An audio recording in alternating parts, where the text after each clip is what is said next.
Hello বন্ধুরা, বেসামাল প্রেম চ্যানেলের তরফ থেকে আমি মাম্পি। আমাদের ভিডিওগুলোর নোটিফিকেশন সবার আগে পেতে হলে নিচে থাকা সাবস্ক্রাইব বাটনটি ক্লিক করে পাশে থাকা বেল আইকনটি প্রেস করে নিন। আর আমাদের ভিডিওগুলোতে লাইক, শেয়ার, কমেন্ট করতে মোটেও ভুলবেন না। ধন্যবাদ সবাইকে। রুম থেকে বের হ, আমি সাজবো। সাজবেন ভালো কথা, আমার রুম থেকে বের হতে হবে কেন? বলছি বের হ, এত প্রশ্ন ভাল লাগে না। আমি রাগে রুম থেকে বের হয়ে এলাম। আধা ঘন্টা পর এসে দেখি ম্যাডামের সাজুগুজু করা শেষ। এত তাড়াতাড়ি কিভাবে সাজুগুজু করলো ভেবে পেলাম না। ঘড়িতে তাকিয়ে দেখি 11টা বেজে গেছে। ম্যাডামকে বললাম এখন চলুন, না হলে বাস মিস করব। আমি মাথায় একটা হ্যাট আর ক্যামেরাটা গলায় ঝুলিয়ে নিলাম। এখন নিজেকে টুরিস্ট মনে হচ্ছে। ঠিক বেলা 12টার সময় আমরা ট্যুর বাসে উঠলাম। ম্যাডাম জানালার পাশের সিটে আর আমি ম্যাডামের পাশের সিটে। আমাদের গাইড 25 বছর বয়সী একজন সুইসম্যান, বেশ স্মার্ট। তিনি মাইক্রোফোন হাতে অনর্গল বর্ণনা করে যাচ্ছেন রূপময় জুরিখের ইতিহাস, ঐতিহ্য ইত্যাদি। ছোট্ট জুরিখ শহর। বাসে বসে গাইডের কথা শুনছি আর বাইরে তাকিয়ে দেখছি। তবে ম্যাডামের খোলা চুলগুলো খুব বিরক্ত করছে, কিছু বলতেও পারছি না। দেখলাম আকাশ কখনো মেঘলা, কখনো টিপটিপ বৃষ্টি, কখনো বৃষ্টিবিহীন। মনে হলো শহরটি ইউরোপের অন্যান্য শহরের চেয়ে একটু আলাদা। ছোট বড় ঐতিহ্যবাহী স্থাপনা সহ নানান গুরুত্বপূর্ণ স্থান আমাদের দেখানো হচ্ছে। গাড়ি যেতে যেতে প্রথমেই যেখানে থামলো সেটি জুরিখের পুরনো শহর এলাকা, যে স্থানটিতে প্রায় 400 বছর আগের রোমানীয় সভ্যতার নানা চিহ্ন ঐতিহ্য রয়েছে। পুরনো ভাস্কর্য, মেডিকেল কলেজ, লেখক শিল্পীদের বাড়ি ঘর, কারুকাজময় স্থাপনা ঘুরিয়ে ঘুরিয়ে আমাদের দেখাচ্ছে গাইড মেয়েটা। আমি আর ম্যাডাম আলাদা হয়ে কিছুক্ষণ ঘুরে দেখলাম। এরপর আমাদের নিয়ে যাওয়া হলো সুন্দরী জুরিখের রূপময় লেক এলাকায়। বিশাল লেক, লেকের দুই পাশে পাহাড় আর পাহাড়ের পাদদেশে সাজানো ঘরবাড়ি। সব মিলিয়ে ছবির মতো দৃশ্য, প্রকৃতির এক অনাবিল আচরণ। তবে বৃষ্টিটা বেরসিক। আমাদের গাড়ি গিয়ে লেকের এক পাশে থামলো। সেখানে অনেকগুলো স্পিডবোট বাঁধা। লেকের মাঝখানে ফোয়ারা, যেটি অনিন্দ্য দৃশ্য তৈরি করছে। গাইড জানালা, এখানে ইচ্ছে করলে আমরা ফটো সেশন করতে পারি। আমি অনেকগুলো ফটো তুললাম, তবে বেশিরভাগই ম্যাডামের। এরপর আবার বাসে উঠলাম। বাস চললো লেকের পাশ ধরে। এক পাশে লেক ও অন্য পাশে আবাসিক বাড়িঘর। দারুণ আনন্দ পাচ্ছি। বেশ কয়েক কিলোমিটার এভাবে যেতে যেতে বাস থেমে গেল। গাইড জানালা, এবার আমরা লেকের ওপারে যাব। লেক পার হতে হতে নিসর্গের অন্যরকম অনুভূতিতে মুগ্ধ হলাম। লেক পার হয়ে গাইড আমাদের দেখালেন চকলেট তৈরির কারখানা। তারপর কেবল কারে উঠিয়ে নিয়ে গেলেন এক উঁচু পাহাড়ে। সেখানে একটি চমৎকার রেস্টুরেন্ট রয়েছে। পাহাড়ের এত উঁচুতে রেস্টুরেন্টে দেখে খাবার লোভ সামলাতে পারলাম না। দুজন কিছু চকলেট খেলাম। খাওয়া শেষে রেস্টুরেন্টে লর বাহিরের রেলিং এর কাছে এসে দাঁড়ালাম। এখান থেকে লেক ভিউটা আরো সুন্দর দেখা যাচ্ছে। আমি চারপাশের কিছু ফটো তুললাম। দেখি ম্যাডাম একটু দূরে দাঁড়িয়ে দূরের বরফ জমা পাহাড় দেখছে। আমি কয়েকটা ফটো তুললাম। কিছুক্ষণ সেখান থেকে আবার নেমে আমরা লেকের অন্য পাড় ধরে ফিরে যেতে থাকলাম স্টার্টিং পয়েন্টের দিকে। হঠাৎ একটি বাড়ির সামনে গাইড গাড়ি থামিয়ে আমাদের বললেন, এটি হচ্ছে নোবেলজয়ী বিখ্যাত জার্মান লেখক টমাস মানের বাড়ি। দেখালেন বাড়ির পাশেই তার কবর। আবারও বাস চলতে থাকলো এবং বিকেল 5টার সময় আমাদের নামিয়ে দিল। বাস থেকে নেমে দুজনে হাঁটতে লাগলাম। ম্যাডাম, ঘুরে কেমন লাগলো? সত্যি অসাধারণ। আমারও অনেক ভালো লেগেছে। জীবনে এত চমৎকার জায়গায় কখনো আসতে পারিনি। এখন কি করবি? গতকাল তো লেকের পাড়ে যাওয়া হয়নি, হাতে এখনো অনেক সময় আছে। এখন কি ওদিকটাই ঘুরতে যাবেন? চল যাই। কিছুক্ষণ হাঁটার পর জুরিক লেকের পাশে চলে এলাম। প্রায় 6টা বেজে গেছে। পড়ন্ত বিকেল। লেকের পানিতে সূর্যের ম্লান আলো এসে পড়ছে। আমি আর ম্যাডাম এসে একটা বেঞ্চে বসলাম। দুজনে টুকটাক গল্প করতে করতে সন্ধ্যা হয়ে গেল। ম্যাডাম বলল, একটু পর চাঁদ উঠবে। আমার অনেক দিনের ইচ্ছে, চাঁদের আলোতে নৌকায় ঘুরবো। আমার ইচ্ছেটা পূরণ করবি না? আপনার কথায় কখনো না করছি? এই তো, গুড বাই। এখন একটা নৌকা ঠিক কর, 2 ঘন্টা পুরা জিউরিক লেকে ঘুরবো। Okay madam. নৌকা ঠিক করে নৌকায় উঠলাম।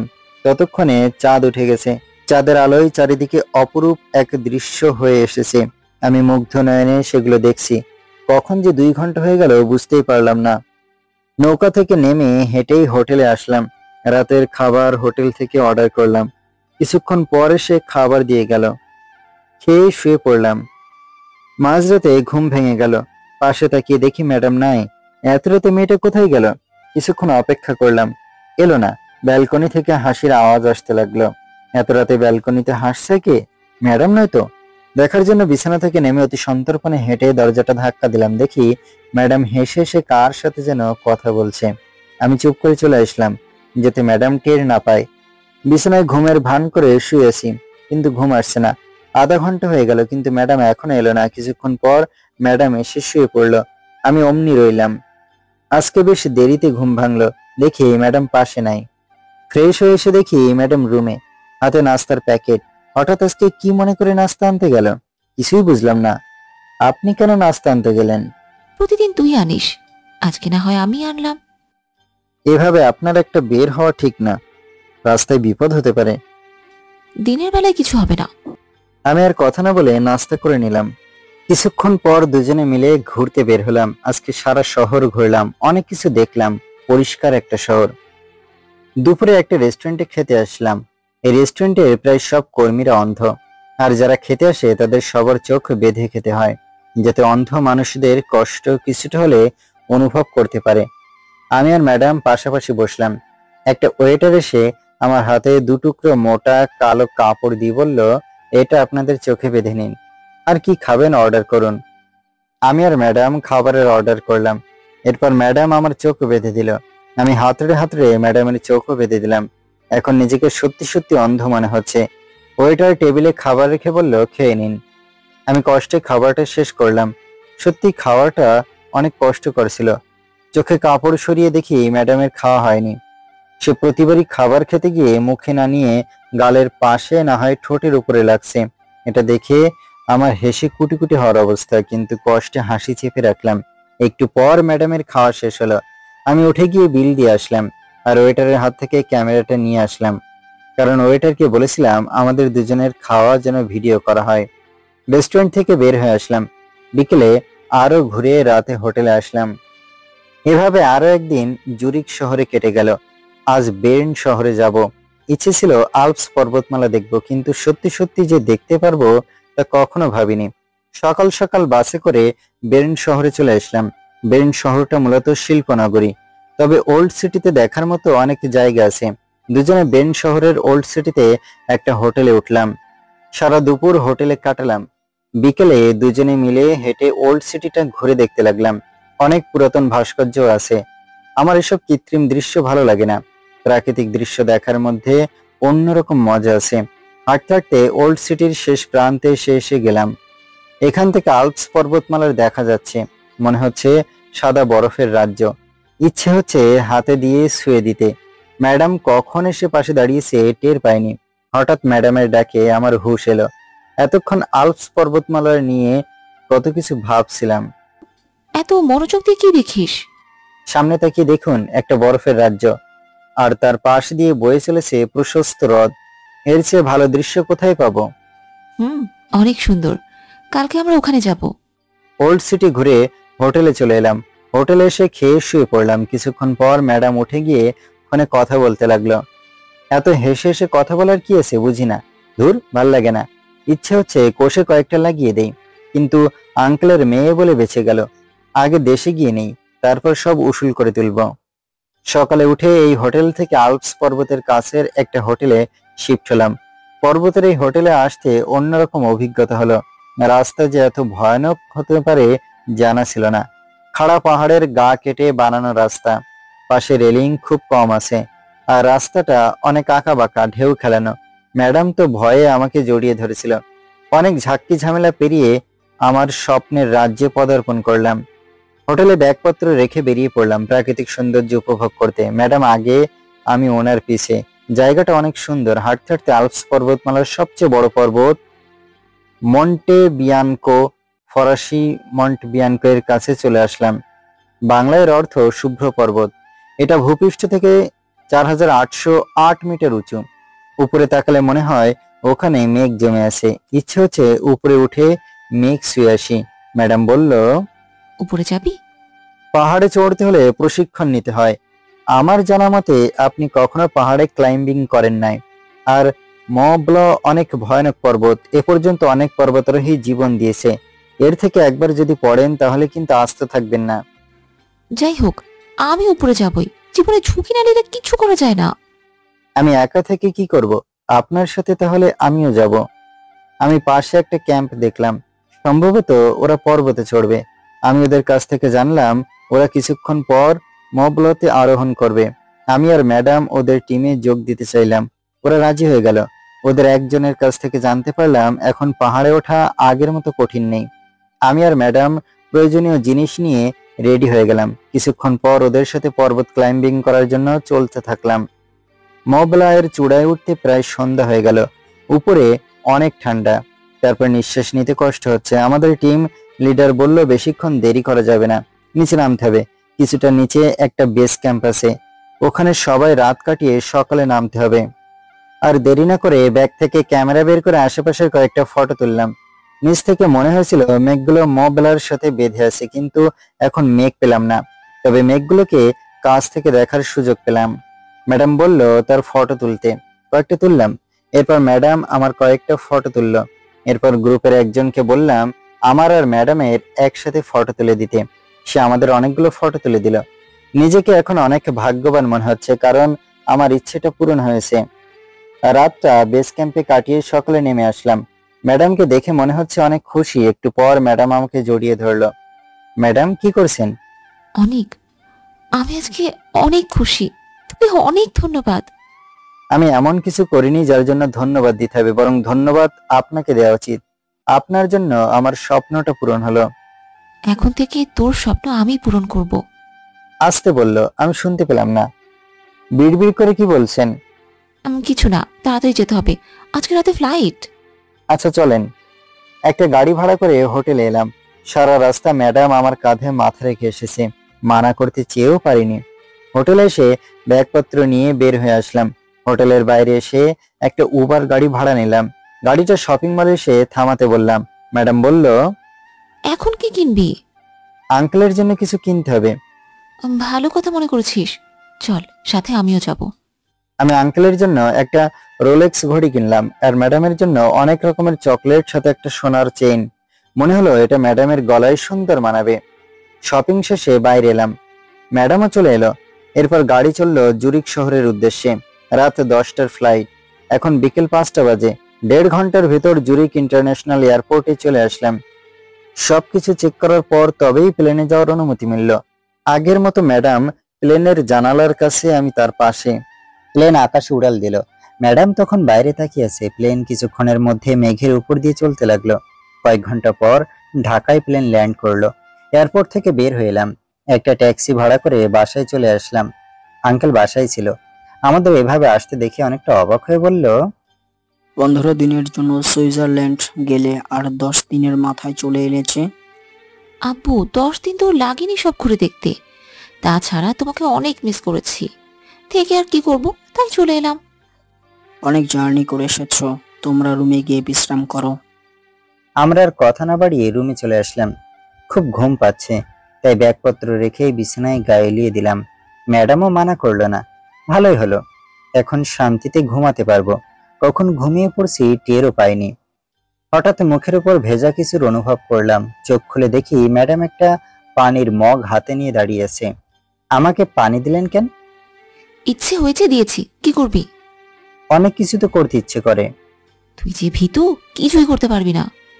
আমি এই কথা শুনে মাথা গরম হয়ে গেল। ম্যাডামের এক হাত ধরে একটা টান দিলাম। আচমকা টানে ম্যাডাম আমার উপর এসে পড়লো। আমি ম্যাডামকে জড়িয়ে ধরে বললাম, ম্যাডাম এখন তাহলে সাহসের পরীক্ষা দেই? ওই কিছু করবি না। আমতা আমতা করে বলল, কিছু তো একটা করতেই হবে, না হলে আমার আবার ভীতু বলবেন। বলে ম্যাডামের কাপা ঠোঁটে ঠোঁট মিলিয়ে দিলাম। 2 মিনিট পর ম্যাডামকে একটু দম নিয়ে আবার কিস করলাম। চোখ খুলে তাকিয়ে দেখি ম্যাডাম চোখ বন্ধ করে আছে। ম্যাডামের নাকে একটা টোকা দিয়ে বললাম, এত লজ্জা পেতে হবে না, চোখ খোলেন। ম্যাডাম চোখ খুলে তাকলো। আমি চোখ মেরে বললাম, সাহস কি আরেকটু দেখাবো? ম্যাডাম আমাকে ধাক্কা দিয়ে সরিয়ে দিয়ে দৌড়ে রুম থেকে পালালো। আমি ম্যাডামের লজ্জা পাওয়া দেখে হাসতে লাগলাম। ফ্রেশ হয়ে এসে দেখি ফয়সাল কল দিছে। হ্যালো। শালা বউ পেয়ে বন্ধুদের ভুলে গেছিস? আরে ভুলিনি। বলছি, আর মিথ্যা বলতে হবে না। তারপর বল, কেমন আছিস? এই তো আলহামদুলিল্লাহ, তুই? এই তো আলহামদুলিল্লাহ। কাল কি কলেজে আসবি? আসবো। আচ্ছা, তাহলে কলেজে গিয়ে কথা হবে। রাতের খাবার পর আঙ্কেলের জন্য আনা ঘড়িটা দিলাম। আঙ্কেল অনেক খুশি হলো। খাবার শেষ করে রুমে শুয়ে আছি, এমন সময় ম্যাডাম এলো। আমি ওর দিকে তাকালাম। ওর চোখে দুষ্টুমি, নিজেকে কন্ট্রোল করলাম যাতে ম্যাডামের উপর প্রেমে না পড়ি। কারণ ম্যাডাম বলেছে 1 বছর পর ও আমাকে ডিভোর্স দেবে। শুধু শুধু মায়া বাড়ানোর কোনো মানে হয় না। আমি কোনো কথা না বলে কাঁধ ফিরে শুয়ে পড়লাম। ম্যাডামও কথা বলল না। সকালে ঘুম থেকে উঠে ফ্রেশ হয়ে এলাম। অনেকদিন কলেজে যাই না, আজকে কলেজে যেতে হবে। রেডি হয়ে বের হয়েছি, এমন সময় দেখি ম্যাডামও বের হয়ে এলো। আমি একটা রিক্সা ডাক দিলাম। রিক্সাওয়ালা গেটের সামনে থেমে গেল। আমি রিক্সায় বসে পড়লাম। অমন সময় ম্যাডাম এসে আমার পাশে বসে পড়ল। আপনি তো গাড়ি নিয়ে যাবেন, এই রিক্সায় কেন উঠলেন? তোর সাথে যাবো তাই। আমার সাথে কেন? ইচ্ছে হচ্ছে, তোর কোনো অসুবিধে হলে বল। ওনার যখন ইচ্ছে, যা ইচ্ছে তাই জোর করে করবে, আমার কিছু বলার অধিকারও নাই। আমি বাঘ না ভাল্লুক যে ভয়ে এমন গুটিসুটি মেরে বসে আছিস? আপনাকে ভয় পেতে যাব কেন? তাহলে অমন করে বসছিস কেন? এদিকে সরে আয়। আমার ইচ্ছে হয়েছে তাই বসেছি। ম্যাডাম আর কথা বলল না। একটু পর ম্যাডাম নেমে গেল। আমিও কিছুক্ষণ পর কলেজের সামনে নেমে চলে আসলাম। রিক্সা থেকে নেমে ভাড়াটা দিয়ে কলেজে প্রবেশ করলাম। অনেকদিন পর কলেজে আসলাম, কেমন যেন অন্যরকম লাগছে। আড্ডা দেওয়ার জায়গায় দেখি ফয়সাল, শিয়াম, ইমন বসে আছে। আমাকে দেখেই ওরা এসে আমাকে জড়িয়ে ধরলো। আরে ছাড় তোরা, আমি তো চ্যাপ্টা হয়ে গেলাম। আরে তুই চ্যাপ্টা হলে সমস্যা নেই, কারণ তোর বউ আছে। শালা আমার বউ এমন দেখলে আমাকে পিটাবে, ছাড় বলছি। ওরা সবাই ছেড়ে দিল, আমি হাফ ছেড়ে বাঁচলাম। হানিমুন কেমন কাটলো? এক কথায় অসাধারণ, জীবনেও ভুলবো না। কি এমন হলো যে জীবনেও ভুলবি না? ফোনটা বের করে ব পর্বতের চূড়ায় তোলা ফটোগুলো ওদের দেখালাম। ওরা ফটো দেখেই তো অবাক হয়ে গেল। ওদেরকে বললাম, বল এমন কথা কি ভোলা যায়? শালা ফটো দেখিয়ে লোভ জাগিয়ে দিলি। আমারও ইচ্ছে হচ্ছে ঘুরতে যেতে। আচ্ছা, এক্সাম শেষ হলে সবাই মিলে সুইজারল্যান্ড ঘুরতে যাব।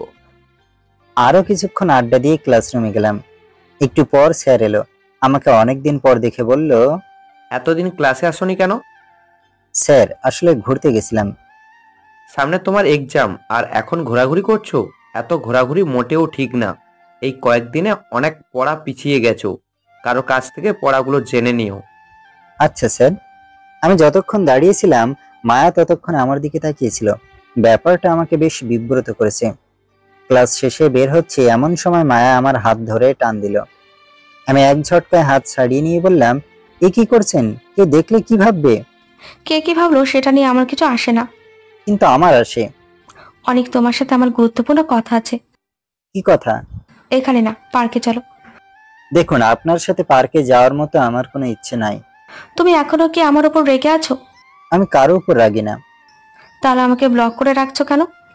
জানো, এই কয়েকদিন তোমার খোঁজ না পেয়ে অনেক কষ্টে দিন কেটেছে। আমার জন্য তাহলে কারো কষ্ট হয়? কষ্টে দিন কাটে? একদম হাসবে না, আমি মোটেও হাসির কথা বলিনি।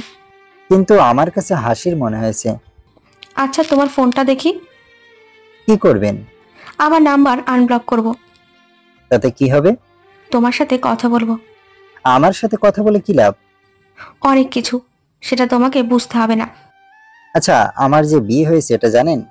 আমার কথা শুনে মায়া যেন 440 ভোল্টের শক খেলো। ওর চোখে প্রায় পানি এসে গেছে। কি হলো, চুপ কেন? অবাক হয়েছেন তাই না? সত্যি কি তোমার বিয়ে হয়েছে? হয়েছে। আমাকে জানালে না কেন? আপনি তখন আতিকের প্রেমে হাবুডুবু খাচ্ছিলেন। জানালেও তো লাভ হতো না। আসলে জীবনে কখন কি হয় কেউ বলতে পারে না। ইচ্ছে ছিল একজনকে নিয়ে ঘর বাঁধবো, কিন্তু সে তো আমাকে ভালোবাসতো না। তাই বাধ্য হয়ে আরেকজনকে বিয়ে করতে হলো। তা তোমার বউটাকে? আপনি চেনেন তাকে, ওর নাম আখি। আখির তো বয়ফ্রেন্ড ছিল, তার কি হলো? সে নেই জন্য তো আমাকে বলির পাঠা বানালো। কি হয়েছে ওর? এত কিছু বলতে ভালো লাগছে না, আস্তে আস্তে সব জানবেন। বাসায় কাজ আছে, এখন আমি আসি বলে ওখান থেকে সিয়ামদের কাছে আসলাম। মায়ের সাথে এত কি কথা বললি? আরে বলিস না, পুরনো সেই কথা। ও, সে কি জানে না তোর বউ আছে? আজকে বলে দিলাম, আশা করি আর জ্বালাবে না। এখন কি করবি? বাসায় যাব। আমিও বাসায় যাব। কলেজ থেকে বাসায় চলে আসলাম। রুমে এসে দেখি ম্যাডাম বউ আসে নাই। এই সুযোগে কিছুক্ষণ ঘুমিয়ে পড়ি। ঘুম ভাঙে ম্যাডামের ডাকে। ডাকছেন কেন? 5টা বাজে, ওঠ বলছি। ফোনটা হাতে নিয়ে দেখি সত্যি সত্যি 5টা বাজে। তাড়াতাড়ি উঠে ফ্রেশ হয়ে এলাম। দুপুরে খাওয়া হয়নি। ডাইনিং টেবিলে গিয়ে খেতে বসলাম। দেখি ম্যাডাম বউও এসে বসলো। কি ব্যাপার, আপনি এখনো খাননি নাকি? না, কেন? এমনি। আচ্ছা, এখন খান। খাওয়ার জন্য তো এলাম। আমি আর কথা না বাড়িয়ে খেতে লাগলাম। খাওয়া শেষ করে রুমে আসলাম। রুমে এসে ফোন টিপছি। এমন সময় মামা মামির কথা মনে হলো। ওদের কথা মনে হতেই মনটা খারাপ হয়ে গেল। যারা আমাকে বোঝে না তারা যেমন আছে তেমনই থাকুক। ওদের কথা মনে করে শুধু শুধু কষ্ট পাওয়া। পুরনো কথা ভাবতে ভাবতে চোখ টাকখান ভিজে গেছে, খেয়ালই করিনি। এই, তুই কাঁদছিস কেন? ম্যাডামের ডাকে সম্বিত ফিরে পেলাম। হাতের তালুর উল্টো পিঠ দিয়ে চোখ মুছে বললাম, চোখে মনে হয় কিছু পড়ছে, তাই চোখ দিয়ে পানি পড়ছে। ম্যাডাম আমার এমন মিথ্যা কথা শুনে ধমক দিয়ে বলল, আমি জানি তুই কেন কাঁদছিস। আমি অবাক হয়ে বললাম, কেন বলেন তো? তুই মায়ার জন্য কাঁদছিস। না। তাহলে কেন?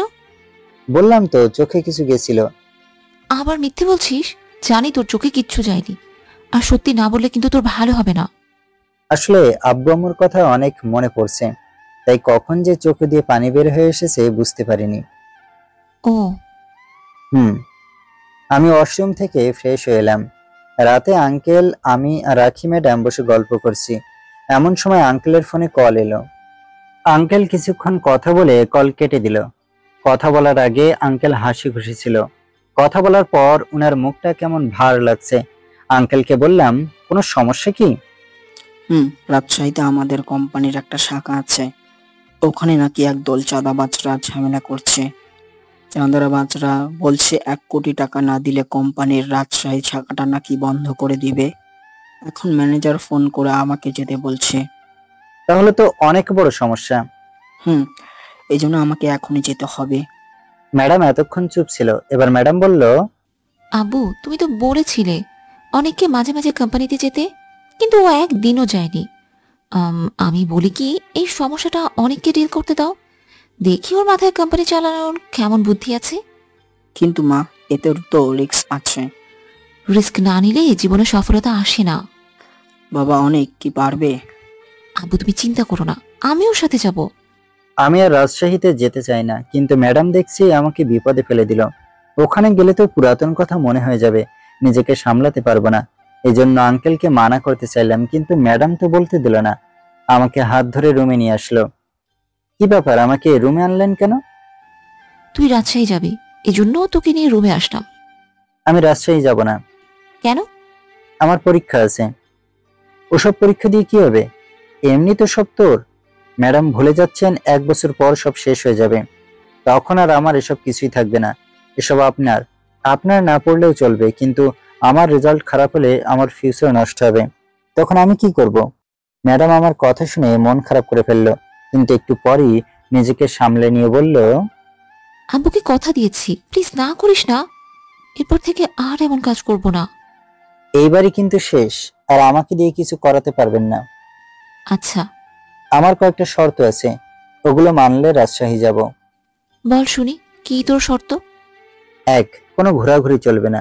আর 2, ঝামেলা মিটিয়ে সোজা চলে আসবো। মানতে পারবেন তো? আচ্ছা, মানলাম।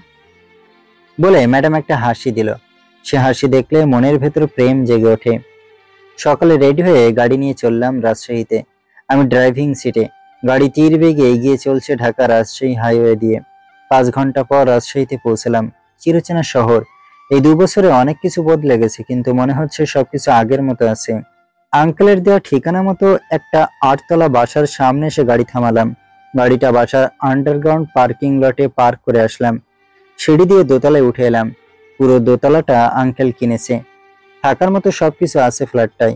আমি রুমে ঢুকলাম। ম্যাডাম আমার পিছনে এলো। সোফায় আমার ব্যাগটা ছুড়ে দিয়ে বিছানায় গায়ে এলিয়ে দিলাম। পরের দিন ম্যাডামের সাথে অফিসে গেলাম। এর আগে নাকি 2 বার অফিসে এসেছে। মনে পড়লো 2 বছর আগে রাস্তায় ম্যাডাম আমাকে থাপ্পড় মেরেছিল, হয়তো তখনই আসছিল। অফিসে এসে আমি বিরাট শক খেয়ে গেলাম। দেখি মামা অফিসে বসে আছে, মানে মামা এই অফিসে চাকরি করে। মামাও আমাকে দেখেছে। আমাকে দেখা মাত্র মামা চেয়ার ছেড়ে দিয়ে এসে আমাকে জড়িয়ে ধরলো। এ কি করছেন? তুই আমাকে মাফ করে দে, আমি না বুঝে তোর উপর অনেক অত্যাচার করেছি। কে আপনি? আর এভাবে কথা বলছেন কেন?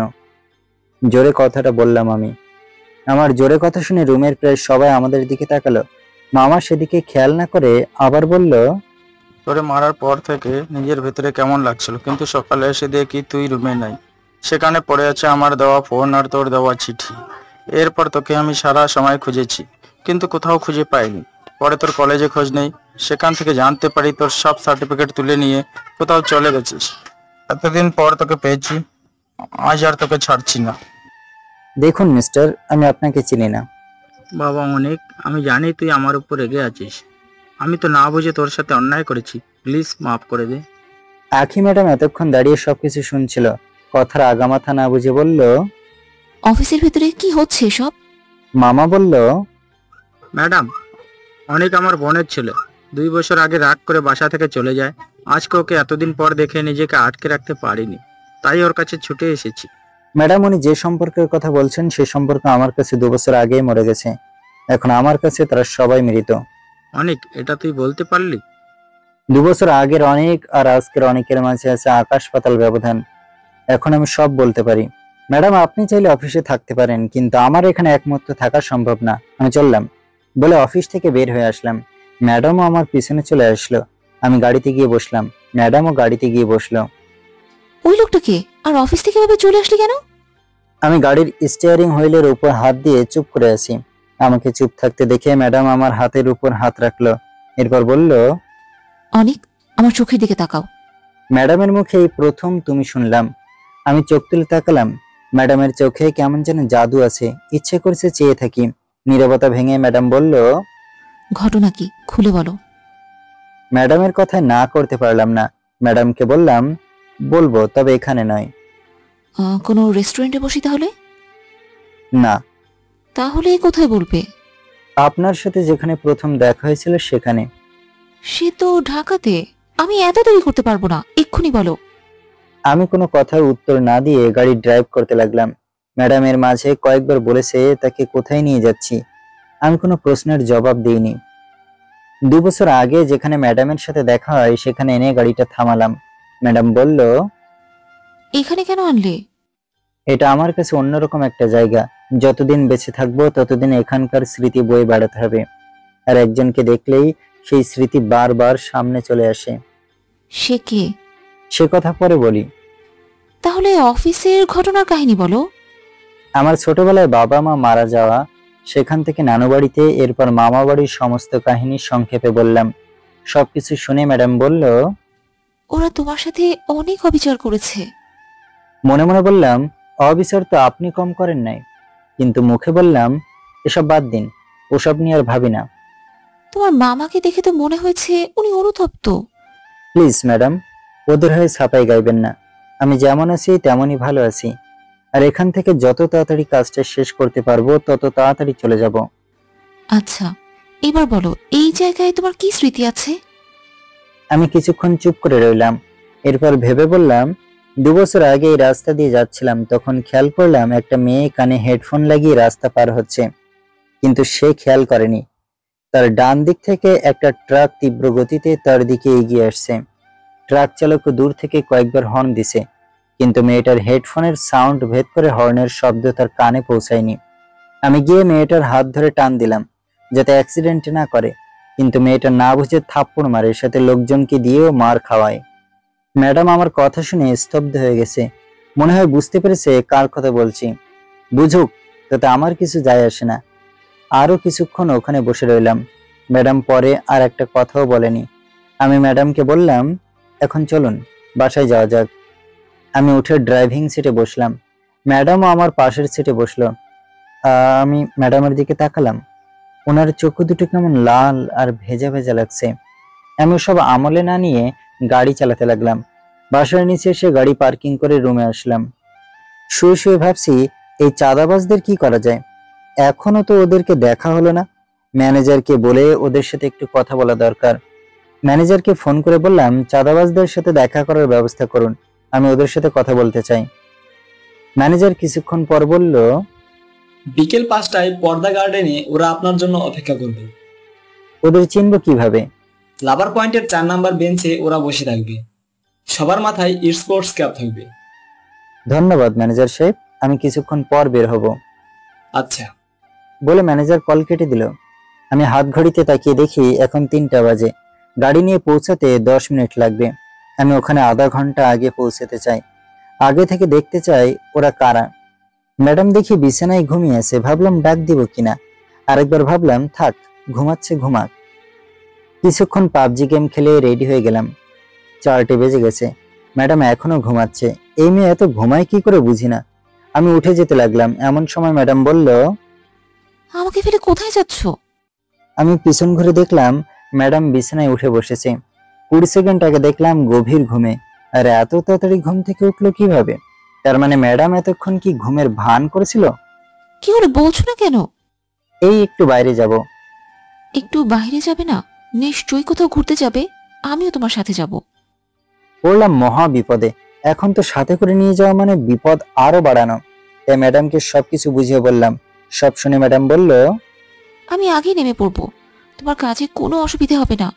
10 মিনিট ওয়েট করো, আমি রেডি হয়ে আসি। আমি কোনো কথা না বলে পাশের রুমে চলে এলাম। 10 মিনিটের আগে ম্যাডাম আমাকে ডাক দিল। রুম থেকে বের হয়ে এসে দেখি ম্যাডাম কালো কালারের একটা শাড়ি পরেছে। ম্যাডাম শাড়ির কুচিগুলো ঠিক মতো দিতে পারেনি, এজন্য ততটা ভালো লাগছে না। আমাকে বলল, দেখো তো আমাকে কেমন লাগছে। এমনিতেই আপনি সুন্দরী, যে কালারের ড্রেস পরেন না কেন সেটাতেই আপনাকে মানাবে। এত পাম না দিয়ে বলো শাড়ি পরা ঠিক হয়েছে কিনা। আমি তো ঠিক করে শাড়িও পরতে পারি না। ম্যাডাম শাড়ি পরা সব ঠিক আছে, কিন্তু শাড়ির কুচিটা দেওয়া ঠিক হয়নি। তাহলে একটু তুমি ঠিক করে দাও না। আমি সব কুচি টুচি দিতে পারি না। চেষ্টা করতে তো মানা নেই, এসো তাড়াতাড়ি। আমি পারবো না। অনেক আমাকে রাগাবে না, বলে দিলাম। এখন যদি ওনার কথা না শুনি তাহলে আবার ঝামেলা শুরু করে দেবে। কি দরকার ঝামেলা করার? আমি উঠে গিয়ে ম্যাডামের সামনে গিয়ে দাঁড়ালাম। ম্যাডাম অমনি দাঁড়িয়ে আছে। আমি ম্যাডামের সামনে বসে পড়লাম। এরপর শাড়ির কুচিটা ঠিক করে দিয়ে বললাম, এবার নিজে গুজে নিন। এতক্ষণ যখন করেছো তখন না একটু কষ্ট করে কুচিটাও গুজে দাও। ম্যাডামের মুখে দুষ্টুমির হাসি। আমি এই হাসির মানে বুঝলাম না। ঘড়ির দিকে তাকালাম, 4:30 বেজে গেছে। আর দেরি করা সম্ভব না। তাড়াতাড়ি শাড়ির কুচিটা গুজে দিতে লাগলাম। কিন্তু আগে কখনো এই কাজ করিনি, তাই হাত কাঁপছে। কাঁপা কাঁপা হাতে ম্যাডামের শাড়ির কুচিটা গুজে দিলাম। কুচিটা গুজে দেওয়ার সময় ম্যাডাম কেঁপে উঠেছিল, হয়তো সুরসুরি পেয়ে। ম্যাডামকে নিয়ে চললাম পর্দা গার্ডেনে। আমার কাঙ্ক্ষিত জায়গা পাওয়ার আগে ম্যাডামকে নামিয়ে দিলাম। আমি গাড়ি থেকে নেমে দেখি কাঙ্ক্ষিত জায়গায় 4টে চেনা মুখ। 2 বছর আগে এরা তো এলাকায় ভালো ছেলে ছিল। 2 বছরের মধ্যে কি এমন হলো যে এরা চাঁদাবাজ হয়ে গেল? বিষয়টা নিয়ে ভাবতে লাগলাম। ভাবতে ভাবতে ওদের সামনে গেলাম। আমাকে দেখেই ওদের ভেতর থেকে রবিন বলে উঠল, অনিক, তোকে এতদিন পর দেখতেছি, কোথায় ছিলি এতদিন? এই তো ভাই, এখন ঢাকায় থাকি। 2 দিন হলো ঘুরতে আসছি। ও, ভালো করছিস, তোর সাথে দেখা হয়ে ভালো লাগলো। রবিন ভাই, একটা কথা ছিল। কি কথা? বিষয়টা বলবো কি করে ভাবছি। আরে এত ভাবাভাবি কি আছে, বলে ফেল। তোমরা কি চৌধুরী কোম্পানিতে চাঁদা চেয়েছো? তোকে এ কথা কে বললো? আমি যা বলছি তা ঠিক কিনা? তোর কাছে আমি মিথ্যা কথা বলি না, আর আজকে মিথ্যা বলবো না। তাহলে শোন আসল ঘটনা। রবিন ভাই বলতে শুরু করলো, রকিকে চিনিস? আমাদের সাথে থাকতো। চিনি। আসলে কিছুদিন আগে ওর কিডনিতে সমস্যা দেখা দিয়েছে। ডাক্তার বলছে অপারেশন করে 2 লাখ টাকা লাগবে। রাফি যে গরিব, এত টাকা কি দিয়ে অপারেশন করার ক্ষমতা নেই। তাই আমরা ওর অপারেশনের জন্য টাকা কালেক্ট করতে থাকি। কিছুদিন আগে এই কোম্পানির ম্যানেজারের সাথে দেখা হয়। তখন ওর কাছ থেকে সাহায্য চাইলেও আমাকে বলে ওনার কথা মতো কাজ করলে তোমার বন্ধুর ভালো হওয়া পর্যন্ত টাকা লাগে সব আমি দেব। আমি কোনো কিছু না ভেবে ওনার কথায় রাজি হয়ে যাই। তাহলে এখানের সবকিছুর মূলে ওই বাটপার ম্যানেজার দায়ী। ওর ব্যবস্থা করতে হবে। আচ্ছা, আমি বুঝলাম না, তুই এসব জানলি কি করে? তোমরা আমার সাথেই চাঁদার টাকা নিয়ে কথা বলতে এসেছো। এটা কি করে সম্ভব? আসলে এই কোম্পানির মালিক আমাকে অনেকে বিশ্বাস করে, তাই উনি আমাকে এদিকটা সামলাতে বলেছে। এখন আমরা কি করব? তোমাদের কিছু করতে হবে না, শুধু একটা কাজ করো। কি কাজ? তোমার কল রেকর্ডার অন করে ম্যানেজারকে ফোন দিয়ে বলবে ড্রিল সাকসেসফুল, 1 কোটি টাকা দিতে রাজি হয়েছে। রবিন ভাই কথা মতো কাজ করে দিল। আমি রবিন ভাইয়ের নাম্বারের সাথে কল রেকর্ডটা নিয়ে হাঁটতে লাগলাম। সূর্য পশ্চিম আকাশে রক্তিম বর্ণ ধারণ করেছে, দেখতে অনেক সুন্দর লাগছে। এক ধ্যানে তাকিয়ে আছি, হঠাৎ পকেটের ফোনটা বেজে উঠল। ফোন হাতে নিয়ে দেখি ম্যাডাম কল করছে। হ্যালো ম্যাডাম, কোথায় আপনি? আমি বটতলায় আছি, এদিকে এসো। আচ্ছা, 5 মিনিটের ভিতরে আসছি। আমি বটতলায় গিয়ে দেখি ম্যাডাম একটা মেয়ের সাথে কথা বলছে। আমি ওদের পিছনে থাকায় মেয়েটার মুখ দেখতে পেলাম না। মেয়েটাকে দেখার জন্য ম্যাডাম বলে ডাক দিলাম। ম্যাডাম সহ মেয়েটা আমার দিকে ঘুরে তাকালো। মেয়েটাকে দেখে আমি এক প্রকার ধাক্কা খেলাম, কারণ মেয়েটা আমার মামাতো বোন রিয়া। রিয়া আমাকে দেখেই বলল, ভাইয়া তোমাকে কত খুঁজেছি, কোথায় হারিয়ে গিয়েছিলে?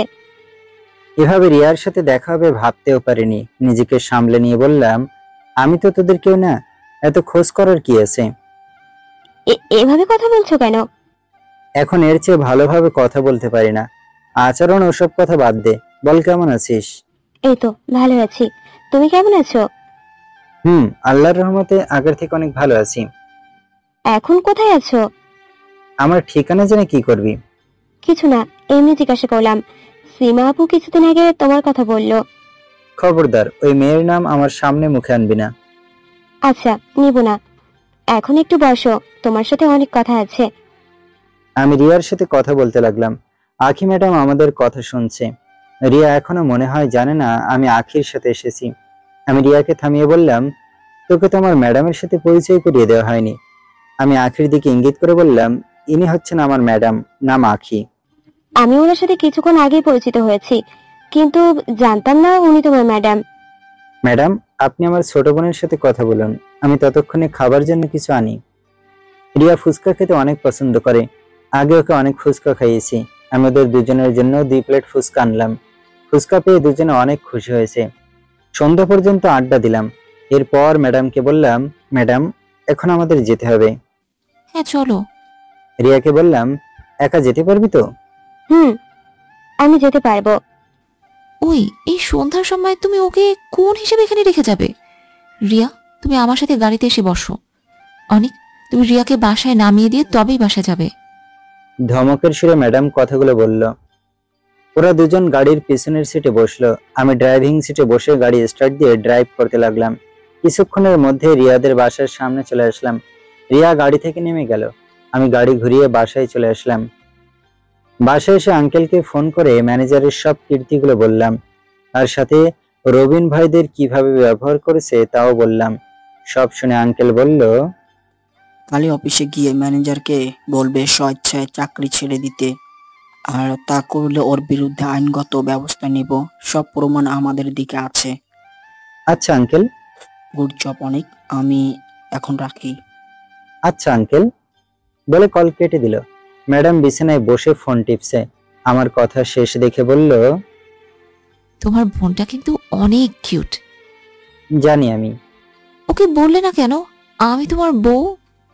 কথাটা বলেই লজ্জায় লাল হয়ে গেল। আমি ওদিকে আমল না দিয়ে বললাম, বলে কি লাভ? 1 বছর পর তো ডিভোর্স হয়ে যাবে। এই কয়দিনের জন্য আর পরিচয় করিয়ে কি লাভ? আমার কথা শুনে ম্যাডাম চুপ হয়ে গেল। ওনার মুখের উজ্জ্বল ভাবটা চলে গেল। যাক, তাতে আমার কি? আমার এসব নিয়ে ভাবলে চলবে না। রাতে ম্যাডামকে বললাম, চলেন রেস্টুরেন্টে থেকে খেয়ে আসি। তুমি যাও, আমি খাবো না, আমার ক্ষুধা নেই। আমি কিছু না বলে চলে আসলাম। খেয়ে ম্যাডামের জন্য খাবার নিয়ে আসলাম। জানি তার ক্ষুধা লেগে আছে, কিন্তু রাগ করে আছে, এজন্য আমার সাথে খেতে আসেনি। খাবারটা টেবিলের উপর রেখে বললাম, খেয়ে নেন। কিন্তু সে যেমন ভাবে বসে আছে অমন করে রইল। এখন কি করি? ইনি একবেলা না খেলে আবার অসুস্থ হয়ে যায়। অসুস্থ হলে আমারই বিপদ, শেষে রুগী টানতে হবে। এর চেয়ে খাইয়ে দেওয়াটা বেটার হবে। প্লেটে খাবার নিয়ে ম্যাডামের সামনে এসে বসলাম। হাতে খাবার তুলে ম্যাডামের মুখের সামনে নিয়ে গিয়ে বললাম, হা করুন। হা না করে অমনি চুপচাপ আছে। এদিকে এর ঢং দেখে রাগ হয়ে যাচ্ছে, কিন্তু আঙ্কেলের জন্য কিছু বলতে পারি না। 3 বার বলার পরও যখন মুখ খুললো না, তখন জোরে একটা ধমক দিয়ে দিলাম। ধমক শুনে মনে হয় ভয় পেয়েছে। এখন ঠিকই হা করে খেতে লাগলো। খাইয়ে দিয়ে হাত ধুয়ে সে পাশের রুমে শুয়ে পড়লাম। রাতে দরজায় খটখট শব্দে ঘুম ভেঙে গেল। বিছানা থেকে উঠে দরজা খুলে দেখি ম্যাডাম দাঁড়িয়ে আছে। মাঝরাতে ঘুম ভাঙানোর মানে কি? আমার একা একা ঘুম আসছে না। কোল বালিশে জড়িয়ে ধরে ঘুমান। কোল বালিশ নেই। তো আমি কি করব? আজকের মতো তোমার পাশে ঘুমাই। না। কেন? আপনি আমার পাশে থাকলে ঘুম হবে না। কেন? এত বড় হয়েছেন অথচ কিছুই বোঝেন না। আমার কথা শুনে ম্যাডাম লজ্জা পেয়ে গেল, কিন্তু পরক্ষণে নিজেকে সামলে নিয়ে বলল, ঘুম না হলে আমি ঘুম পাড়িয়ে দিব। হাসবো না কাঁদবে বুঝতেছি না। এখন রুমে না আসতে দিলে আবার কি করে বসবে? এর চেয়ে এসে ঘুমাক। আমি দরজার সামনে থেকে সরে দাঁড়ালাম। ম্যাডাম এসে আমার বালিশটা নিয়ে বিছানার ডান পাশে শুয়ে পড়লো। আমি এখন কি মাথার নিচে দিয়ে ঘুমাবো? ধুর, ভাল লাগে না। অমনি এসে শুয়ে পড়লাম। কিছুক্ষণের ভেতর ঘুমিয়ে পড়ি। সকালে চোখ খুলে দেখি কিছুই দেখতে পাচ্ছি না। হায় হায়, এ কি সর্বনাশ হলো আমার!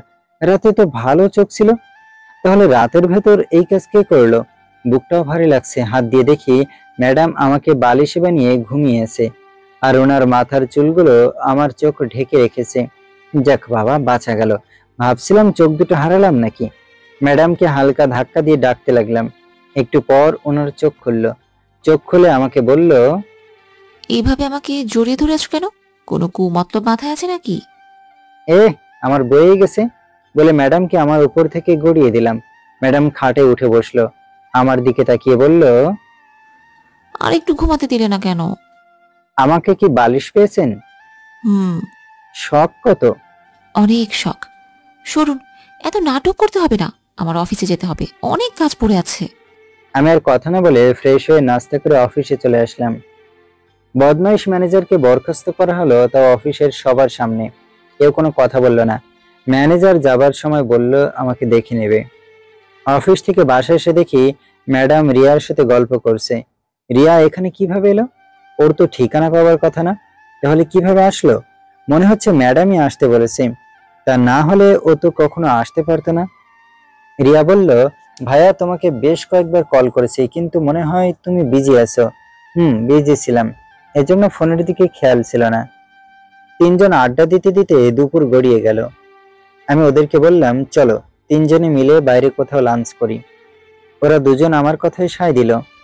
দুপুরে লাঞ্চ করে সারা বিকাল তিনজন মিলে ঘুরলাম। সন্ধ্যার সময় রিয়াকে নামিয়ে দিয়ে বাসায় চলে আসলাম। ডিনার করে শুয়ে আছি, এমন সময় ফোনে আননোন নাম্বার থেকে কল আসলো। প্রথমবার ধরলাম না, এরপর আবার রিং হলো। তৃতীয়বারের সময় কল রিসিভ করলাম। হ্যালো, আপনি কি অনেক বলছেন? আমি অনেক। আপনার সাথে কি একটু কথা বলতে পারি? আমি আপনাকে চিনি না, সো আপনার সাথে কথা বলার কোনো ইচ্ছে নাই। আরে, এত রেগে যাচ্ছেন কেন? কখন বললাম আমি পরিচয় দেব না? তাহলে আগে আপনার পরিচয় দেন, তারপর কথা বলবো। আজকে কথা বলেন, কাল আমার পরিচয় দিব। তা হবে না, আজকে পরিচয় দেন, না হলে কল কেটে দিলাম। মেয়েটা কিছুক্ষণ চুপ করে রইল, এরপর বলল, আমার পরিচয় দিলে তো আমার সাথে কথাই বলবেন না। আগে পরিচয় দিন, তারপর ভেবে দেখব। প্রমিস করেন আমার পরিচয় পাওয়ার পর কথা বলবেন? কোনো কথা না শুনে প্রমিস করা ঠিক মনে করি না, এতে পরে বিপদ হবে। তাহলে আমার পরিচয়ও দিলাম না। ওকে, তাহলে আমি কল রাখলাম বলে কল কেটে দিলাম। আখি এতক্ষণ আমার দিকে তাকিয়েছিল, আমি খেয়ালই করিনি। ওর চোখে মুখে রাগী ভাব, মনে হচ্ছে পারলে আমাকে ধরে মারবে, কিন্তু হঠাৎ করে এমন পরিবর্তন কেন বুঝলাম না। ওই, এতক্ষণ কার সাথে কথা বললি? চিনি না। চিনিস না, তাহলে এতক্ষণ কথা বলবি কেন?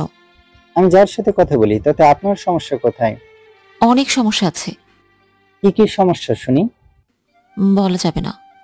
তাহলে আমিও কথা বলবোই বলে পাশের রুমে চলে এলাম। জানি যতক্ষণ থাকবো ততক্ষণ এমন ঝগড়া করবে, হুদায় ঝগড়া করার চেয়ে ঘুমানো ভালো। বিছানায় শুয়ে কখন ঘুমিয়ে গেছি নিজেও জানি না। সকালে দরজা ধাক্কানোর শব্দে ঘুম ভেঙে গেল। বিছানা থেকে উঠে গিয়ে দেখি রিয়া দাঁড়িয়ে আছে। এত সকালে তুই কখন এলি? ভাইয়া, এখন 9:30 বাজে, আসছি, 1 ঘন্টা হলো। রুমে আর কার কার শব্দ শোনা যায়? রিয়া ভয়ে ভয়ে বলল, আব্বু, আম্মু আর সিমা আপু এসেছে। রিয়ার কথা শুনে মাথায় রক্ত উঠে গেল। ইচ্ছে করেছে ওরে একটা ঠাকিয়ে চড় মারি, হারামি গোষ্ঠী শুদ্ধ ডেকে এনেছে, যাদেরকে আমি দু চোখে দেখতে পারি না। এখন তারা আমার সামনে এসে ঘুরছে। ভাবলাম দরজা বন্ধ করে আর বের হব না, কিন্তু আবার আখি ম্যাডাম ডেকে গেল। ধুর, ভাল লাগে না। রুম থেকে বের হয়ে আসলাম। ম্যাডাম সোফায় বসে সবার সাথে গল্প করছে। আমাকে আসতে দেখে বলল, অনিক, এখানে এসো। আমি আমি ম্যাডামের পাশে গিয়ে দাঁড়ালাম। দাঁড়িয়ে কেন, বসো এখানে। সোফার দিকে ইঙ্গিত করে বলল। আমি সোফায় বসলাম। ম্যাডাম আমার পাশে, আমার সামনে মামা মামি আর সীমা বসে আছে। বাবা, তোর সাথে আমি অনেক অন্যায় করেছি, প্লিজ আমাকে মাফ করে দে। মামি এসে আমার হাত চেপে ধরে বলল, এ কি করছেন, ছাড়ুন। আমার মতো একটা এতিমের কাছে আপনার মাপ চাইতে হবে না। আর আমি আসার সময় আপনাদের জন্য একটা চিঠি রেখে এসেছিলাম, সেটা তো বলা আছে আপনাদের কারোর উপর আমার রাগ নেই। যা আমার কপালে ছিল তাই হয়েছে।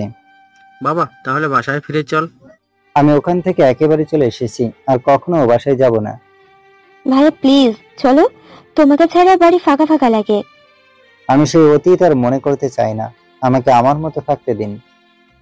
আমার কথা শুনে ওরা সবাই কষ্ট পেয়েছে, তাতে আমাকে কিছু যায় আসে না। একদিন এর চেয়ে কয়েক গুণ কষ্ট নিয়ে আমি বাড়ি ছেড়েছিলাম, সেটা আমি কখনো ভুলবো না। আমি ওখান থেকে উঠে চলে এলাম। যে অতীত শুধু কষ্ট দেয় সেটা ভেবে কোনো লাভ নেই। রুমে শুয়ে আছি, একটু পর কে যেন রুমে আসলো। তাকিয়ে দেখি সীমা দাঁড়িয়ে। আমি ওকে জিজ্ঞাসা করলাম, কিছু বলবেন? জানি আমি যে ভুল করেছি তার মাফ নেই, তবুও ক্ষমা চাচ্ছি, পারলে মাফ করে দিও। ছোট লোকের কাছে ক্ষমা চাইলে তো আপনার মান সম্মান সব শেষ হয়ে যাবে। আর আমি যতদূর জানি আপনি তো ছোট লোকদের সাথে কথাই বলেন না, তাহলে আজকে কেন ক্ষমা চেয়ে নিজেকে ছোট করছেন? আমাকে আর লজ্জা দিও না, আমি সত্যি অনুতপ্ত। আমি এক ঝটকায় পা সরিয়ে নিয়ে বললাম, এখন আমাকে অপমান করার জন্য যে নতুন করে প্ল্যান করেন নাই তার কি গ্যারান্টি আছে? হতে পারে এখন চিল্লানি দিয়ে বলবেন আমি তোমার ইজ্জত নষ্ট করার চেষ্টা করছি। সীমা কান্না ভেজা কণ্ঠে বলল, এমনটা বলতে পারলে? যে মেয়ে একটা ছেলেকে শুধু শুধু মার খাওয়ানোর জন্য নিজের কাপড় ছেড়ে নিরপরাধ ছেলেকে দোষ দিতে পারে, তাকে কেউ বিশ্বাস করবে না। আমি সাপকে বিশ্বাস করব, তবুও তোমার কথা বিশ্বাস করব না। আর আমার কাছ থেকে মাপ কখনো পাবে না। সীমা আমার কথা শুনে কান্না করতে করতে চলে গেল, যত সব নাটক করতে এসেছে। একটু পর ম্যাডাম এসে বলল, ওই সীমাকে কি বলেছিস? কেন? আমার যা ইচ্ছে বলবো, তাতে আপনার সমস্যা কোথায়? কাঁদতে কাঁদতে বাসা থেকে বেরিয়ে গেল। তাতে কি হয়েছে? ও তো আর মরে নাই। কেউ ভুল বুঝে মাফ চাইলেই তাকে মাফ করে দিতে হয়, এতে নিজের সম্মান নষ্ট হয় না। তো আমার সাথে যে আচরণ করেছে তা কখনো ভুলতে পারবো না, আর ওটা মাফ করা আমার পক্ষে সম্ভব না। আমি বলছি মাফ করে দাও। কাভিনী, ওকে না হয় মাফ না করলে নিজের মামা মামিকে তো মাফ করতে পারো, কারণ ওরা তোমাকে বড় করেছে। আর না হয় একটু ভুল করেছে, এজন্য ভুল বুঝে তোমার কাছে ক্ষমাও তো চাইছে। ম্যাডাম আপনি কখনো আমার সিচুয়েশনে পড়েন নাই, তাই আমার অবস্থা বুঝবেন না। আর আমি ওনাদের অনেক আগেই মাফ করে দিছি। মাফ করলে কথা বলছো না কেন? আমার যখন ইচ্ছে হবে তখন বলবো। আর আপনার জ্ঞান দেওয়া হলে এখন যেতে পারেন। ম্যাডাম মন খারাপ করে চলে গেল। আমি উঠে রুমে পায়চারি করতে লাগলাম। কি করব? কথা বলবো কি? অনেক ভেবেও কোনো উপায় পেলাম না। রুম থেকে বের হয়ে এসে দেখি মামা মামি এখনো আছে। মামা উঠে এসে আমাকে জড়িয়ে ধরে কান্না করতে লাগলো। আমি কান্না দেখলে নিজেকে আটকে রাখতে পারি না। মামার কান্না দেখে ভাবতে লাগলাম, আসলে মামার তো দোষ নেই। সীমার কথায় ভুল বুঝে আমাকে মেরেছে। মামার সাথে তো কথা বলাই যায়। মামার সাথে কিছুক্ষণ কথা বললাম। মামি দূর থেকে এসব দেখছে। হয়তো মামিও চাচ্ছে আমার সাথে কথা বলতে, কিন্তু এত সহজে আমি কথা বলবো না। বাবা, তাহলে বাসায় ফিরে চল। মামা, আমার অফিসে অনেক কাজ আছে। এখন ম্যাডাম যদি অনুমতি দেয় তাহলে যেতে পারি। মামা আখি ম্যাডামের সাথে কথা বলল। ম্যাডাম বলল, 2 দিন থাকা যাবে, এর বেশি না, অফিসে অনেক কাজ পড়ে আছে। কিছুক্ষণ পর ব্যাগ নিয়ে মামার বাসায় চলে আসলাম। সাথে আখিকেও নিয়ে এসেছি। মামার বাসায় এসে দেখি সীমা সোফায় বসে টিভি দেখছে। ওরে দেখেই মেজাজটা বিগড়ে গেল। আসার আগে আপদটার কথা মনেই ছিল না, মনে হলে আসতামই না। মামাকে বললাম, কোন রুমে যাব? তো রুম যেটা সেটা তো অমনি আছে। আর ম্যাডাম আমার পাশের রুমটাই থাকবে। কিন্তু ওই রুমে তো সীমা থাকে। খালু, আমি রিয়ার সাথে থাকবো, ওর রুমে আখি ম্যাডাম থাকবে। বলে উঠে চলে গেল। রুমে ঢুকতে যাব তখন ম্যাডাম বলল, অনিক, একটু আমার রুমে এসো। আমি ব্যাগগুলো রেখে আসছি। ব্যাগগুলো রুমে রেখে ম্যাডামের রুমে আসলাম। ম্যাডাম তখন ড্রেস চেঞ্জ করায় ব্যস্ত। হুট করে রুমে কে আসলো দেখার জন্য ম্যাডাম ঘুরে তাকালো। আমি এভাবে নক না করে ঢুকে পড়বো ভাবতে পারিনি। নিজেকে ঢাকতে পাশে রাখা তোয়ালেটা শরীরে জড়িয়ে নিল। এরপর আমার সামনে দিয়ে হেঁটে গিয়ে দরজা আটকে দিল। আমি তখন ম্যাডামকে বললাম, ম্যাডাম দরজা আটকালেন কেন? ভয় পেয়েছো নাকি? না।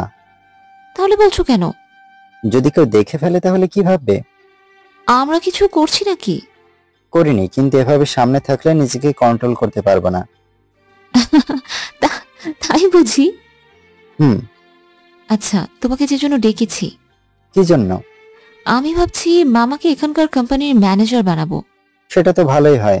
আচ্ছা, আমি তাহলে মামাকে গিয়ে সংবাদটা দেই। না, তোমাকে বলতে হবে না, আমি ঠিক সময় বলে দিব। আচ্ছা, তাহলে আমি এখন যাই। এত যাওয়া যাওয়া করো কেন?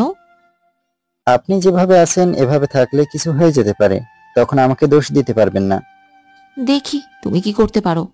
ম্যাডাম, এটা কিন্তু ঠিক না। ওই যে আমরা এত ম্যাডাম ম্যাডাম বলে রাখিস কেন? বলতে পারিস না? আপনি তো আমাকে ম্যাডাম বলতে বলছেন। ম্যাডাম এগিয়ে আসছে। আমি পিছিয়ে পিছিয়ে দেয়ালের সাথে লেগে গেলাম। ম্যাডাম এসে আমার দু কাঁধে হাত রাখলো। এরপর আমার চোখের দিকে তাকিয়ে বলল, তুই এত কিউট কেন? ম্যাডাম, আপনি কি পাগল হয়ে গেলেন? পিচ্চি পোলা, তুই তো পাগল করে দিয়েছিস। আমি কখন আপনাকে পাগল করলাম? এত কথা বলিস কেন? চুপ করে থাক। বলে আখি কাঁপা কাঁপা ঠোঁট নিয়ে আমার ঠোঁটের দিকে এগিয়ে আসতে লাগলো। একটা মেয়ে আমাকে কিস করবে ভাবতে লজ্জায় চোখ বন্ধ করে ফেললাম। এদিকে ম্যাডাম আমার ঠোঁটে কিস করা শুরু করে দিছে। শয়তান মেয়েটা আমার ঠোঁটে কামড় মেরে দিছে। ম্যাডামকে হাত দিয়ে সরিয়ে দিলাম। এরপর ড্রেসিং টেবিলের সামনে গিয়ে দেখি নিচের ঠোঁটটা কেটে গেছে। ম্যাডাম আমার ঠোঁট কাটা দেখে বলল, সরি অনিক, আমি আসলে বুঝতে পারিনি, প্লিজ কিছু মনে করো না। একে তো কিস করেছো, আবার কামড় দিয়ে ঠোঁট কেটে দিছে। ভাবতে রাগ হয়ে গেল। ইচ্ছে হচ্ছে কামড়ে ও ঠোঁট দুটো কেটে দেই। কি হলো, কথা বলছো না কেন? এখন এখানে থাকলে আরো রাগ হবে, এর চেয়ে এখান থেকে চলে যাওয়া ভালো। আমি দরজা খুলে বের হয়ে আসলাম। বের হয়ে দেখি রিয়া দাঁড়িয়ে আছে। আমাকে ম্যাডামের রুম থেকে বের হতে দেখে অবাক হয়ে গেল। ওই, এখানে কি করিস? তোমাকে খুঁজতে এসেছি, এসে দেখি তুমি এই রুমে নেই। এখন তোমাকে ম্যাডামের রুমের সামনে এসে তোমাকে পেলাম। কিন্তু ভাইয়া, তোমার ঠোঁট দিয়ে রক্ত বের হচ্ছে কেন? ঠোঁট দিয়ে যা বের হয় হোক, তোর কি? এখন বল, কি জন্য ডাকতে এলি? আব্বু তোমাকে খাওয়ার জন্য ডাকছে। আচ্ছা তুই যা, আমি আসছি। আমি গিয়ে ম্যাডামকে ডেকে আনি। যা। আমি ওখান থেকে রুমে এলাম, ফ্রেশ হয়ে খাবার টেবিলে এলাম। দেখি সীমা বসে আছে। ওরে দেখেই রাগ হয়ে গেল। ইচ্ছে হচ্ছে উঠে চলে যায়। তখন মামা হাত চেপে ধরে সীমার পাশে বসালো। একটু পর রিয়ার সাথে ম্যাডাম এলো। আমাকে দেখে চোখ মারলো। দেখছি এই মায়ের মাথা পুরো আওলায় গেছে। ম্যাডাম আমার সামনের চেয়ারে বসলো। সবাই একসাথে খেতে লাগলাম। খাচ্ছি তখন আমার পায়ে কে যেন পা দিয়ে সুড়সুড়ি দিল। ম্যাডাম ছাড়া এমন কাজ কেউ করতে পারে না। আমি খেতে খেতে ম্যাডামের দিকে তাকালাম। ম্যাডামও আমার দিকে তাকালো। দুজনের চোখাচোখি হয়ে গেল। আমি দৃষ্টি নামিয়ে নিলাম। আমি আবার খাওয়া শুরু করলাম। খাওয়া প্রায় শেষের দিকে, তখন ডান পাতে তখন কে যেন চিমটি কাটলো। আমি ম্যাডামের দিকে তাকালাম। না, এবার ওনার চোখ দেখে মনে হলো না আমার পাতে চিমটি কাটছে। ডান পাশে তো সীমা বসে আছে, ও তো চিমটি কাটেনি। ভাবতেই শরীরের প্রতিটা রক্তকণিকার রাগ উঠে গেল। সবাই আছে, না হলে কয়েকটা থাপ্পড় লাগিয়ে দিলাম। খাওয়া শেষ করে রুমে এলাম। রুমে শুয়ে কিছুক্ষণ গেম খেললাম। এরপর ঘুমিয়ে পড়লাম। ঘুম থেকে উঠে গোসল করে ছাদে এলাম। অনেকদিন এই ছাদে আসা হয়নি। আমার লাগানো ফুল গাছগুলো দেখছি আর নেই। সে জায়গায় নতুন নতুন বাহারি ফুল গাছের সমাহার। ফুলগুলো দেখে মন ভালো হয়ে গেল। ফোন বের করে কয়েকটা গোলাপ ফুলের ফটো তুললাম। আনমনে পুরাতন দিনের কথা ভাবতে লাগলাম। তখনকার আমি আর এখনকার আমিতে কত তফাৎ। ভাবনার ছেদ পড়লো ছাদে আর কারো পায়ের আওয়াজ শুনে। ফিরে দেখি সীমা দাঁড়িয়ে আছে। আপনি এখানে কেন? আমার আসা যাবে না নাকি? আমি যেখানে থাকবো আপনি সেখানে যাবেন না। গেলে কি করবে? থাপ্পড় খাবেন। তাহলে তো এখন আমাকে থাপ্পড় খেতে হবে। দেরি করলে সত্যি সত্যি থাপ্পড় দিব। সীমা গাল এগিয়ে দিয়ে বলল, তাহলে থাপ্পড় দাও, তাও একটু আমার সাথে কথা বলো। আমি আগেও বলেছি আপনার সাথে কোনো কথা নেই। কিন্তু আমার তো অনেক কথা আছে। আমার আপনার কথা শোনার বিন্দুমাত্র আগ্রহ নেই বলে ছাদ থেকে নেমে আসার জন্য হাঁটতে লাগলাম। তখন সীমা আমার বাম হাত চেপে ধরলো। আমার হাত ছাড়েন। আমার কথা শুনলে তবেই হাত ছাড়বো। রাগ হয়ে গেল, কষে একটা থাপ্পড় লাগিয়ে দিলাম।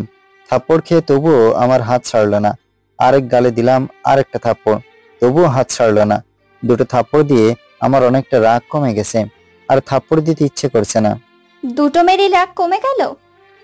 আমি চুপ করে রইলাম। এখন তাহলে আমার কথা শোনো। কি কথা শুনবো? যা বলবো তাই।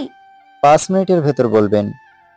আগে কেন জানি তোমাকে দেখে রাগ হতো, হিংসা হতো, এজন্য আমি ইচ্ছে করে তোমার সাথে দুর্ব্যবহার করেছি, তোমাকে অনেক কষ্ট দিয়েছি। আমার মিথ্যা বলে খালু তোমাকে মেরেছে, এই জন্য তুমি বাস ছাড়লে। তুমি চলে যাওয়ার পর থেকে এক অজানা যন্ত্রণা আমাকে হৃদয়টাকে কুড়ে কুড়ে খাচ্ছে। জানি না আমার কেন এমন হলো। মন চাইতো তোমাকে দেখতে, কিন্তু ততক্ষণে অনেক দেরি হয়ে গেছে। তুমি আমাদের ছেড়ে অনেক দূরে চলে গেছো। এরপর হঠাৎ তোমাকে একদিন খুঁজেছি, কিন্তু পাইনি। হঠাৎ করে একদিন ঝড়ের মতো এসে আমার ইজ্জত বাঁচালে, অথচ আমি কিনা তোমাকে এত মিথ্যা অপবাদ দিয়েছি। এরপর থেকে তোমাকে নিয়ে ভাবতে থাকি, ভাবতে ভাবতে কবে যে তোমাকে ভালোবেসে ফেলেছি নিজেও জানি না। প্লিজ আমাকে ফিরিয়ে দিও না।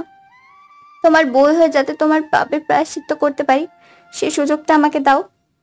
সীমা কথাগুলো বলতে বলতে কান্না করে ফেলেছে। আমি ওর হাত থেকে আমার হাতটা ছাড়িয়ে নিলাম। জানি আমি এই প্রশ্নের উত্তর দিতে পারবো না, তাই এখান থেকে চলে যাওয়ার জন্য ঘুরে দাঁড়ালাম। সামনে থেকে দেখি সামনে রিয়া আর আখি ম্যাডাম দাঁড়িয়ে আছে। ম্যাডামের দিকে তাকাতে দেখি রাগে ওনার চোখটা লাল হয়ে আছে। ম্যাডাম তখন আমার দিকে আসতে শুরু করছে। আশু বিপদ কি হবে সেটা কল্পনা করতে লাগলাম। আখি ম্যাডাম এসে ঠাস করে আমার গালে থাপ্পড় মেরে দিল। আমাকে থাপ্পড় মারা দেখে রিয়া আর সীমা অবাক হয়ে আছে। আমাকে মারলেন কেন? কাঁদো কাঁদো সরে বললাম। সীমার সাথে তোমার এত কিসের কথা? আমি যাই বলি তাতে আপনার সমস্যা কোথায়? অনেক সমস্যা আছে। কি সমস্যা বলেন শুনি? ম্যাডাম কিছু বলতে গিয়েও চুপ হয়ে গেল। ম্যাডামকে চুপ থাকতে দেখে সীমা বলল, কি হলো বলেন, আমরাও শুনি। ওই মাইয়া, আমার আর অনেকের কথার ভেতর তোকে কথা বলতে কে বলেছে? আমি অনেককে ভালোবাসি, এজন্য কথা বলছি। ভালোবাসা? একজন বিবাহিত ছেলেকে ভালোবাসতে লজ্জা করে না তোর? কি অনেক বিবাহিত? কেন, তোর বিশ্বাস হচ্ছে না? না। দাঁড়া, তোকে প্রুফ দেই। বলে ম্যাডাম ফোন বের করে বিয়ের দিন তোলা পিক সীমাকে দেখালো। আমাকে বর আর আখিকে বউ বেশে দেখে সীমা তো পুরো টাস্কি খেলো। রিয়া এসে আখির হাত থেকে ফোন নিয়ে দেখে ফেললো। ভেবেছিলাম সবাইকে একসাথে সারপ্রাইজ দিব, কিন্তু মাঝখানে গন্ডগোল পাকিয়ে গেল, আর ফায়দা স্বরূপ দুটো থাপ্পড় খেলাম। মন খারাপ করে রুমে চলে আসলাম। সীমা আমাকে প্রপোজ করাতে ম্যাডাম এত রিয়াক্ট করলো কেন? নাকি আমার সাথে অন্য মেয়েকে দেখতে পারে না? এটা হলে তো ম্যাডাম হয়তো আমাকে ভালোবেসে ফেলেছে, কিন্তু ম্যাডাম তো বলেছে 1 বছরের জন্য আমাদের বিয়ে হবে। তাহলে তো আমাকে ভালোবাসার কোনো মানে হয় না, শুধু শুধু মার খেলাম। সন্ধ্যার পর বাজারে গেলাম, পুরাতন বন্ধুদের সাথে জমিয়ে আড্ডা দিলাম। ফিরতে রাত 10টা বেজে গেছে। কলিং বেল বাজাতে ম্যাডাম দরজা খুলে দিল। এত দেরি করলে কেন? আমার ইচ্ছে। আপনার সমস্যা কোথায়? অনেক সমস্যা আছে। জানি তো আপনার অনেক সমস্যা, কিন্তু সেগুলো বলেন না, না বলেই থাপ্পড় শুরু করেন। এটা কি আদৌ ঠিক করেন? চুপ করো আর টেবিলে খেতে এসো। ফ্রেশ হয়ে টেবিলে খেতে এলাম, আর কাউকে না দেখে বললাম, আর সবাই কই? সবাই খেয়ে নিয়েছে, আপনি বাদ আছেন। আমি বসে প্লেট নিলাম। ম্যাডাম আমার প্লেটে ভাত তরকারি তুলে দিল। ভাবতে লাগলাম আজকে সূর্য কোন দিক দিয়ে উঠেছে, যার জন্য এত আদর যত্ন পাচ্ছি। এত আদর যত্ন তো সুবিধার মনে হচ্ছে না। ম্যাডামের দিকে চোখ তুলে তাকালাম। আমাকে তাকাতে দেখে বলল, খাওয়া বাদ দিয়ে ভাবে তাকিয়েছো কেন? আপনি কি সত্যি আমার সেই ম্যাডাম? কেন বিশ্বাস হচ্ছে না? আমার কথা শুনে আখি হাসতে লাগলো। আমি ওর ভুবন মোহিনী হাসির দিকে চেয়ে আছি। এমন হাসি দেখে যে কোনো পুরুষের হৃদয় ঘায়েল হয়ে যাবে।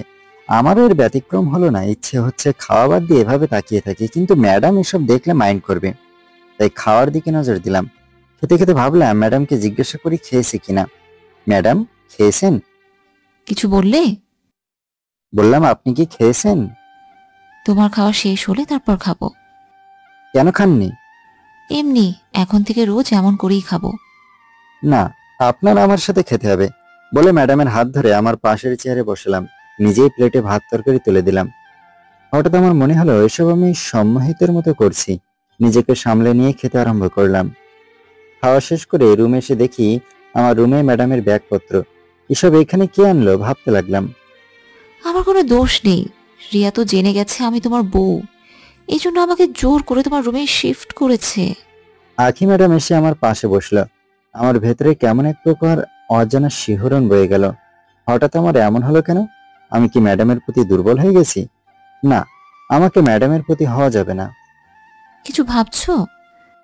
ম্যাডামের কথাই কল্পনা থেকে বাস্তবে এলাম। নিজেকে সামলে নিয়ে বললাম, তেমন কিছু না। আচ্ছা, মামা মামি জানার পর তোমাকে কিছু বলেনি? জানার পর আমার খাতির যত্ন আরো বেড়ে গেছে। মামা শুধু বলেছে অনেক একবার অন্তত জানাতে পারতো। আমি আর কথা না বলে বিছানার ডান পাশে শুয়ে পড়লাম। ম্যাডাম এসে আমার পাশে শুয়ে পড়লো। কিছুক্ষণ চুপ থাকার পর ম্যাডাম বলল, অনেক, আমি কি দেখতে খুব খারাপ? আপনি অনেক সুন্দরী, দেখতে তো মাশাআল্লাহ। তারপরও একজন দেখেও দেখে না।